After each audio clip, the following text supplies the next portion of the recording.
খুব ভালো লাগতেছে যে আপনাদেরকে আমি পালকে দেখাতে পারছি।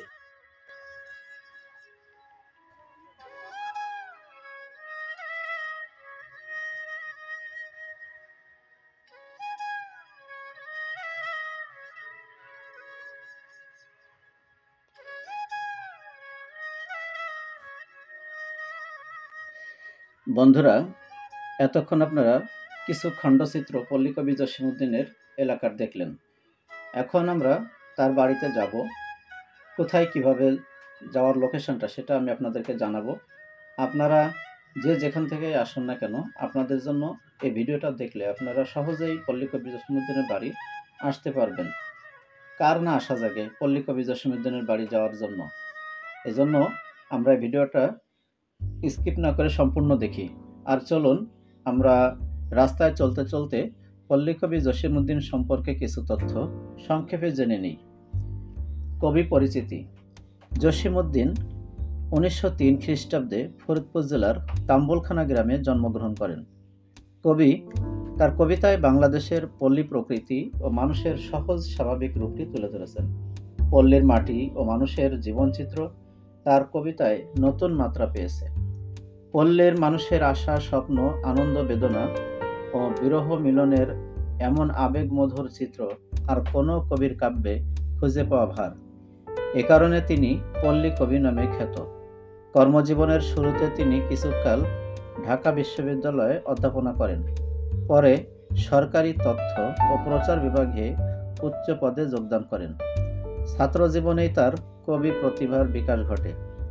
বিশ্ববিদ্যালয়ে অধ্যয়নকালেই তার রচিত কবর কবিতাটি প্রবেশিকা বাংলা সংকলনে অন্তর্ভুক্ত হয়।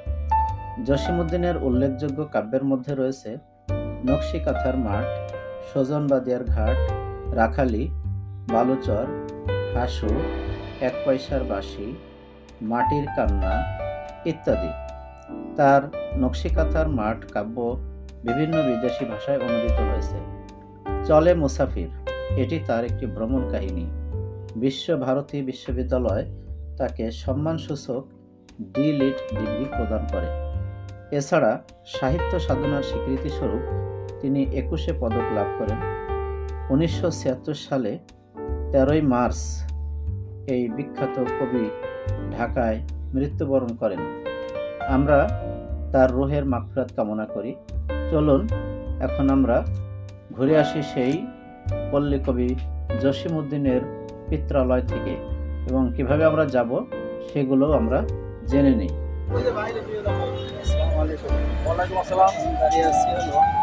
ফরিদপুর পুরান স্ট্যান্ড। আপনারা যারা পল্লীকবি জসীমউদ্দীনের বাড়ি যেতে চান, তারা যে কোনো জায়গা থেকে আসেন না কেন, আগে ফরিদপুর পুরান স্ট্যান্ডে আসবেন। সেখান থেকে আপনারা অটোতে বা যে কোনো ওয়েতে পল্লীকবি জসীমউদ্দীনের বাড়ির কথা বললে আপনাদেরকে নিয়ে যাবে। আমি এখানে একটা অটো পেয়েছি, মাত্র 60 টাকা আমাকে নিয়ে যাবে। আমরা সেই অটোতে এখন চলে যাবো ফরিদপুর। আপনাদের আগে যে জায়গা থেকে আসেন না কেন, ফরিদপুর পুরান স্ট্যান্ডে আগে আসবেন। হ্যাঁ, ফরিদপুর পুরান স্ট্যান্ডে আগে আসতে করে আপনি পল্লীকবি জসীমউদ্দীনের বাড়িতে যাইতে পারেন। যার একজন কাছে পল্লীবাড়ির গাড়িওয়ালা, অটোওয়ালা হোক, রিক্সাওয়ালা হোক, যার কাছেই বলেন সে আপনার বাড়ি পর্যন্ত নিয়ে পৌঁছে দিয়ে আসবে। পল্লীকবি জসীমউদ্দীনের বাড়ি পর্যন্ত। আমি অটোতে উঠে পড়লাম। অটোওয়ালা ভাই আমাকে একাই লিফট করে দিচ্ছে। আমরা সামনের দিকে আগাচ্ছি।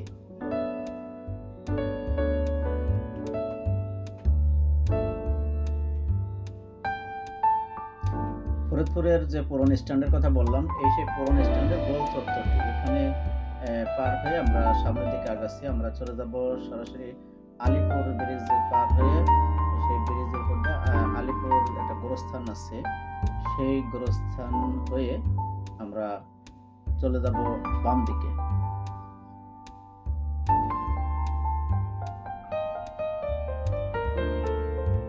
সামনে এই যে আমরা বাম দিকে রওনা দিলাম আলিপুর গোরস্থান থেকে।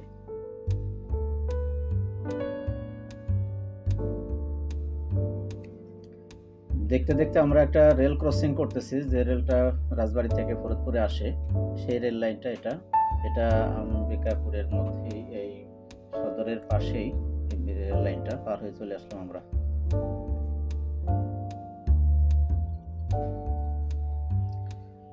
দেখতে দেখতে অলরেডি আমরা চলেও আসলাম সেই আম্বিকাপুর পল্লী কবি জসীমউদ্দিনের বাড়ির সামনেই আমার অটো এখন দাঁড়ালো।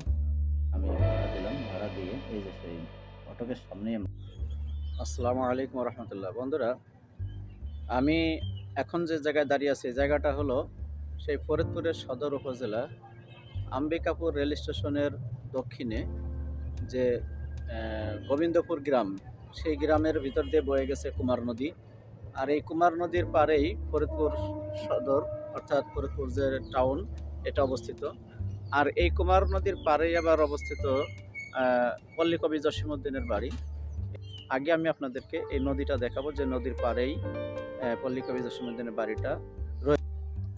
এটি সেই বাড়ির সামনের যে বিস্তৃত এলাকা, সেই এলাকাটাই আমি আপনাদেরকে ঘুরে ঘুরে দেখাচ্ছি। দেখেন নদীর পাড়ে কত সুন্দর রাস্তা করে রাখছে।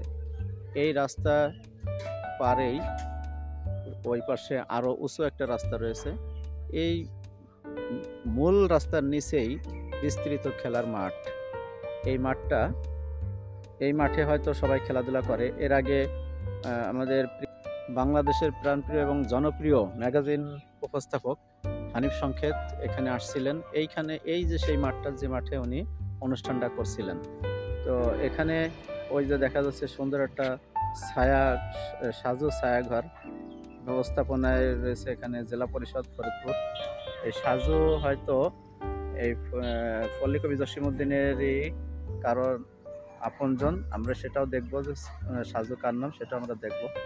এই নদীতে এই মাছ মারার জন্য দেখা যাচ্ছে অনেকগুলো ভেসাল, এটাকে বলা হয় ভেসাল জাল, আমাদের এলাকায় বলে।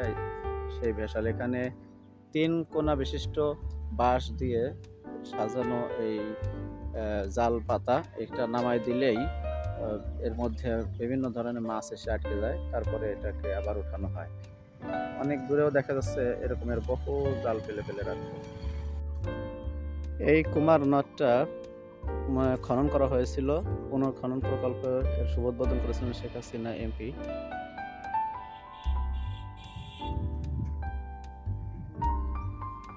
মেন রোড থেকে নিচে নামার জন্য কি সুন্দর সিঁড়ি করে রাখছে, কি সুন্দর সিঁড়ি।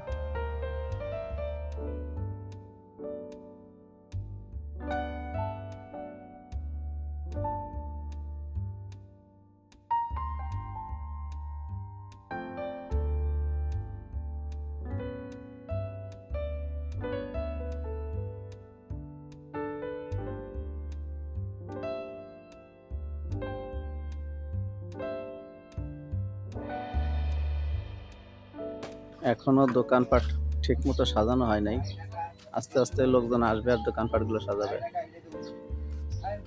আচ্ছা ভাই, আসসালামু আলাইকুম। এই দোকানের মালিক আপনি? দোকান কখন থেকে কেবল শুরু করতেছেন? দর্শনার্থী মনে হয় বিকেল টাইমে বেশি হয় না? আজকে তো শনিবার, আজকে লোকজন হবে খুব। কয়টার দিকে বেশি হয়?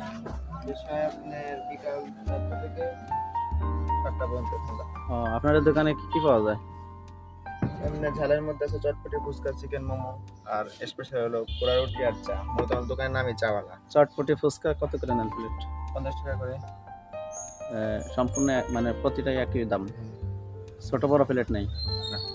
ও আচ্ছা আচ্ছা। ওই চেয়ার টেবিল দোকানের মতোই না?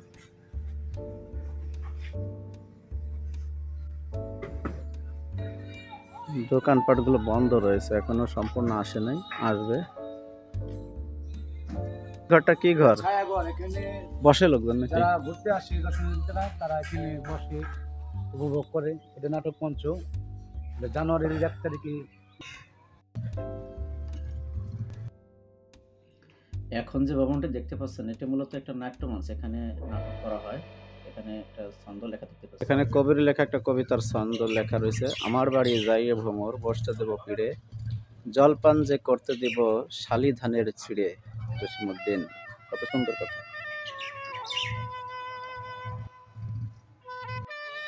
এবার চলুন আমরা চলে যাই সেই মূল জায়গায়। আমি আপনাদেরকে এখন দেখাবো সেই বাড়িটা, মূল বাড়িটা দেখাবো। আমরা এখন ভিতরে প্রবেশ করব। শনিবারে আসছি, সকাল টাইম তো লোকজনের আনাগোনা কম। এই অবস্থায় ভিতরে প্রবেশ করলাম। প্রবেশ করেই দেখা যাচ্ছে বিশাল ফুলের বাগান, আম গাছ। মানে আশ্চর্যের ব্যাপার হলো আম গাছে কিছু হাড়ি বাঁধা দেখা যাচ্ছে। ওই যে একটা হাড়ি, এই যে একটা হাড়ি দেখা যাচ্ছে, কি জন্য সেটা জানি না। টিকিট কত? 20 টাকা। এই যে টিকিট, এভাবে আপনারা টিকিট কেটে ভিতরে ঢুকবেন। আসলে আমি একা ঢুকছি বলে ওখানে লোকজন এখনো কম, এই জন্য সামনে ছিল না, ভিতরে থেকে এসে টিকিট নিলাম। টিকিটের মূল্য মাত্র 20 টাকা।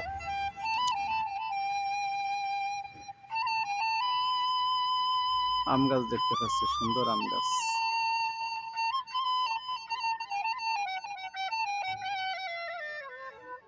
আম গাছই বেশি, তবে এই যে একটা দেখা যাচ্ছে, এটা মনে হয় এটাকে বলে, আমাদের এলাকার ভাষায় বলে গাব গাছ। এটাকে বলা হয় গাব গাছ। আর এই যে বাগানের কথা আপনাদেরকে বললাম, আসলে এটা কোনো বাগান নয়, বাগানের মতো দেখা যাচ্ছে, কিন্তু এর মধ্যে হলো পারিবারিক কবরস্থান। এখানেই শায়িত আছেন পল্লী কবি জসিমউদ্দিনের পরিবারের লোকজন এবং তার স্মৃতি বিজড়িত কবর। আমি ভিতরে প্রবেশ করতে চেয়েছিলাম, কিন্তু অনুমতি না পাওয়ার কারণে ভিতরে প্রবেশ করলাম না। আপনাদেরকে আমি শুধু জায়গাটা দেখাচ্ছি।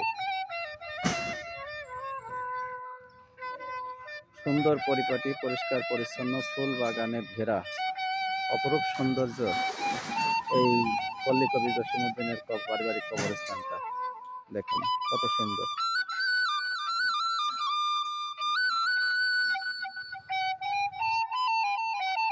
আমরা কবরের নামগুলো দেখার জন্য একটু সামনে আসলাম, এসে নামগুলো খুঁজি এখন। এই জসিমউদ্দিনের যে কবর সেটা দেখা যাচ্ছে এখানে।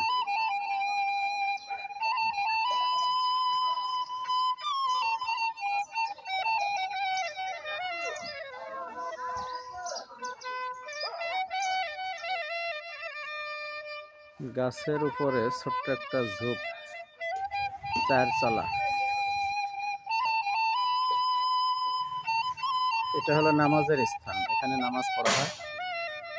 2 ধরনের ব্যবস্থা আছে, পুরুষদের ব্যবস্থা আছে এবং মহিলাদের ব্যবস্থা আছে, যে পর্দা করা আছে। আমরা এখন চলে আসলাম কবির পিতা, যার নাম ছিল আনসারউদ্দিন, সেই আনসারউদ্দিনের স্মৃতি ঘরটা আমরা একটু প্রবেশ করব। তার আগে এখানকার কিছু গাছপালা দেখাই। দেখেন কত সুন্দর বাহারি রঙের গাছ, লেবু গাছ এবং অন্যান্য গাছপালা। এখানে উনি বসবাস করতেন, কবি আনসারউদ্দিন, কবির পিতা আনসারউদ্দিন এই ঘরে বসবাস করতেন। এটাকে স্মৃতি জাদুঘর করা হয়েছে। আমরা ভিতরে প্রবেশ করলাম, হালকা লাইটের ব্যবস্থা আছে।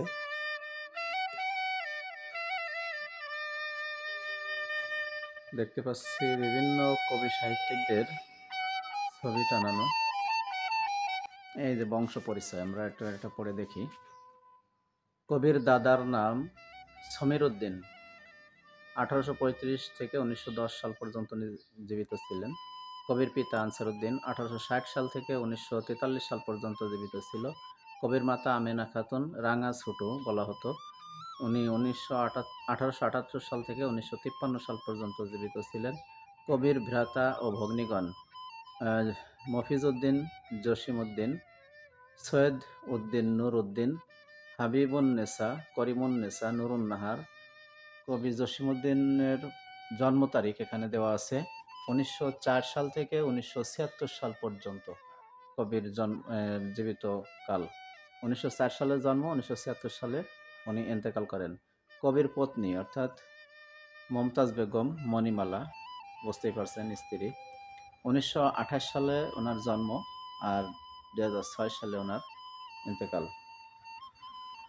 কবির ছেলে মেয়ে কামাল আনোয়ার 1943 থেকে 1990, ডক্টর জামাল আনোয়ার, হাসনা জামান, ফিরোজা আনোয়ার, খুরশিদ আনোয়ার, আসমা জাহান, এই হলো ওনার ছেলে মেয়েদের নাম। তার মানে বোঝা যাচ্ছে ছেলে একজন, দুইজন ছেলে, আর মেয়ে হলো 1 2 3 4, 4 মেয়ে 2 ছেলে।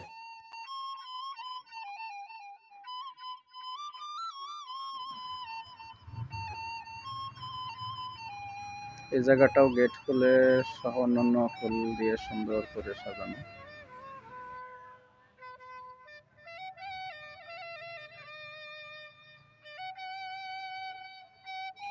কবির শ্রেষ্ঠ বন্ধু দীনেশ চন্দ্র সেন।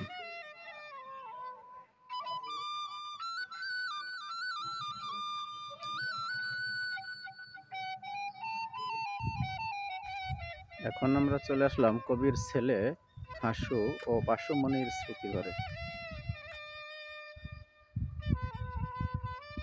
তেঁতুল গাছটা অনেক আগের তেঁতুল গাছ এটা। ঘরের সামনে রয়েছে খেলনা ঘর বাচ্চাদের জন্য, দর্শনার্থীদের জন্য বসার জায়গা। এখন আমরা একটু এই ঘরে প্রবেশ করে দেখি কি আছে।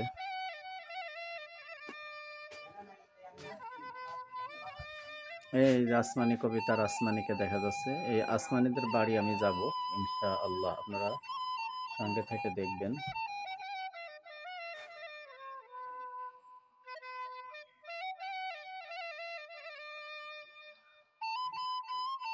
এটি একটি অত্যন্ত জনপ্রিয় ছবি। ছবিটি হলো অপর্ণা সেনের ছবি দেখা যাচ্ছে। এই ছবিটি নিয়ে কালিদাস, রবীন্দ্রনাথ ঠাকুর ও জসীমউদ্দিন, ওনারা উভয়েই মানে তিনজনই কবিতা লিখেছিলেন। যেটা 1958 সালে লাইভ পত্রিকায় পৃথিবীর প্রথম ফটো এসেতে এই তিনজনের কবিতা ছাপা হয়েছিল। 1969 সনে রবীন্দ্র ভারতী বিশ্ববিদ্যালয়ে ডক্টরেট উপাধি পান পল্লীকবি জসীমউদ্দিন। 1962 সালে রবীন্দ্র শতবার্ষিকীতে জওহরলাল নেহেরু মুম্বাই আত্মকর্মর্দন করছেন। কবি জসীমউদ্দিন ও তার পত্নীকে 22/7/1969 সালে পশ্চিমবঙ্গ সরকার গণসম্বর্ধনা জ্ঞাপন করেন। বাংলাদেশে কবিকে এরকমের স্বীকৃতি দেওয়া হয় নাই, এটা খুবই দুঃখজনক। কবির ব্যবহৃত কিছু আসবাবপত্র,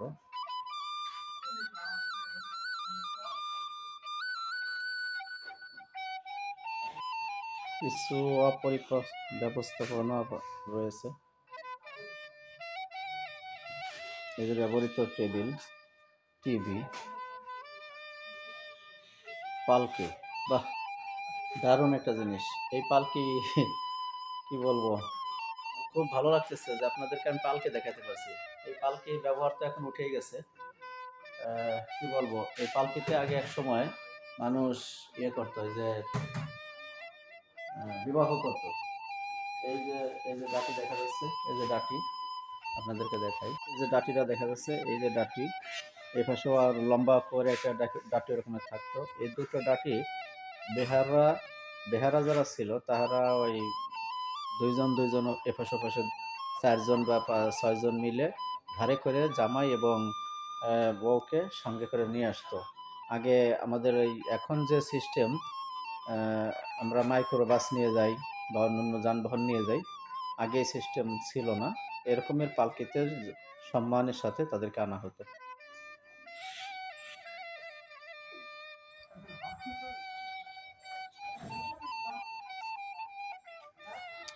তাদের অনেক খেলনা।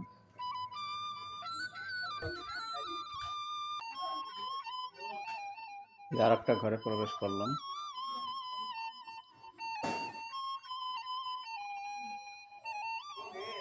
এখানে কি বসার জায়গা মনে হচ্ছে নাকি, দেখি একটু কি আছে।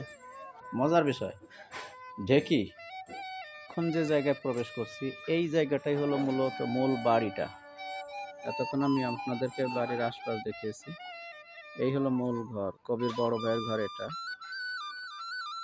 কবির সেজ ভাইয়ের ঘর এটা, আর এইটা হলো কবির পিতা মাতা ও ছোট ভাইয়ের ঘর, পিতা মাতা ছোট ভাইয়ের ঘর।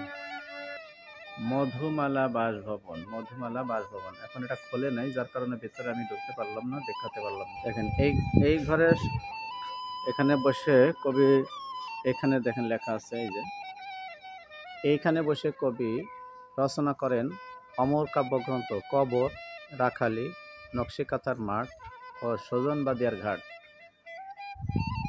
এখানে আরও একটা বিষয় লক্ষণীয়, সেটা হলো কবির স্ত্রীর ছোটবেলার ছবি। এই দেখেন এখানে লেখা আছে 1939 সনে কবির সাথে মমতাজ বেগম মণিমালার বিবাহ হয়। বাসর রাতে এই স্থান দিয়ে চোর ঢুকে কবির স্ত্রীর সকল গহনা চুরি করে নিয়ে যায়। তো বন্ধুরা, এতক্ষণ পর্যন্ত আমি আপনাদেরকে এই কবির বাড়িটা ঘুরে ঘুরে দেখালাম। কেমন লাগলো? যদি আপনাদের একটু ভালো লেগে থাকে তাহলে অবশ্যই আমাকে একটু কমেন্টে জানিয়ে দেবেন এবং আপনাদের মতামত জানাবেন। আর অবশ্যই যদি নতুন হয়ে থাকেন তাহলে আমার চ্যানেলটা সাবস্ক্রাইব করে দিবেন। এবার এই ভিডিওতে এ পর্যন্তই। পরবর্তী ভিডিওতে আমি কবির যে আসমানি কবিতার আসমানি তার বাড়িতে নিয়ে যাব। সেই আসমানি কবিতার বাড়িটা দেখাবো এবং তার পরিবারে কে কে আছে তাদেরকে দেখাবো। পাশাপাশি তার যে গ্রামটা আছে সেটাও, সেই গ্রামের মানুষের বসবাস বা তাদের চালচলন কেমন সেটাও আমি আপনাদেরকে দেখাবো। আমার সঙ্গে থাকুন।